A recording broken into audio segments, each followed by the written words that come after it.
আমি অনুরোধ করছি ছেলেরা, তোমাদেরকে সবাই মিলে জিন্দেগির কদর করে।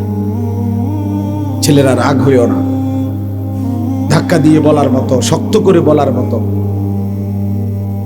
অনেকেই হিম্মত করছে না, যার কারণে তোমরা নিজেদেরকে সম্পূর্ণ স্বাধীন মনে করে নষ্ট হয়ে যাচ্ছ। আহারে বন্ধু, এটা সুখ না। আমি প্রতিদিন বলি, মনে করেন ওই কোনায় আগুন লাগছে, আগুন জ্বলতেছে, একটা ছোট ছেলে যদি 8 বছরের ছেলেটা যদি 1 কদম 2 কদম করে ওই দিকে যায়, আগুনের দিকে, কিন্তু আমরা এতটি মানুষ দেখার পরেও কেউ তাকে বাধা দিলাম না, কিচ্ছু বললাম না, তার মাও বলে না, তার বাবাও কিছু বলে না, এ সমাজের কেউ আমরা কিছু বললাম না। আমরা দেখতেছি সবার সামনে ছেলেটা 1 কদম 2 কদম করে করে ওইদিকে যাইতেছে। তাইলে এটা কি তার জন্য কল্যাণ? ঠিক না? এটা কি এই ছেলেটার জন্য সফলতা না?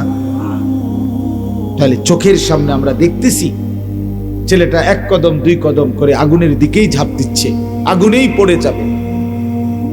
তাহলে তোমরা ছেলেরাও বাবা হতে পারে, তোমার মা বাবা পড়া পড়শি দেশবাসী কিচ্ছু বলে নাই, তোমারে বলে না, তুমি আসো আর তোমার মোবাইল আছে, তোমার সামান্য কয়টা বন্ধু আছে, তুমি নাচ গান মজা পাচ্ছ নর্তকীর ছবি দেখে। কিন্তু আমারে বলো বন্ধু, একটা ছেলে বিবেক থাকলে বাইব যে তুমি যাচ্ছ, আচ্ছা ঠিক আছে কেউ বললো না আর কি, কিন্তু তুমি যাচ্ছ,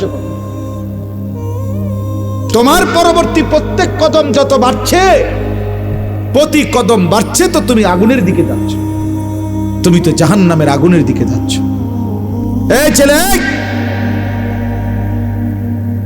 তোমারে বলছি সাদা চাদর পিছনে চাইও না, তোমারই বলছি বেটকাইও না, অপদার্থ। জিন্দেগি শুধু খিচুড়ি না, জীবনটারে খিচুড়ি বানায় ফেলছ।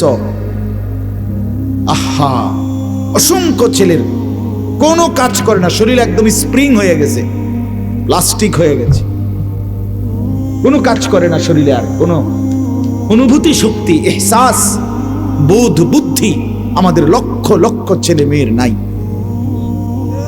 কি বলে, কে বলে, কেন বলে, কাকে বলে, সেটা কোনো বিষয় মনে করে না।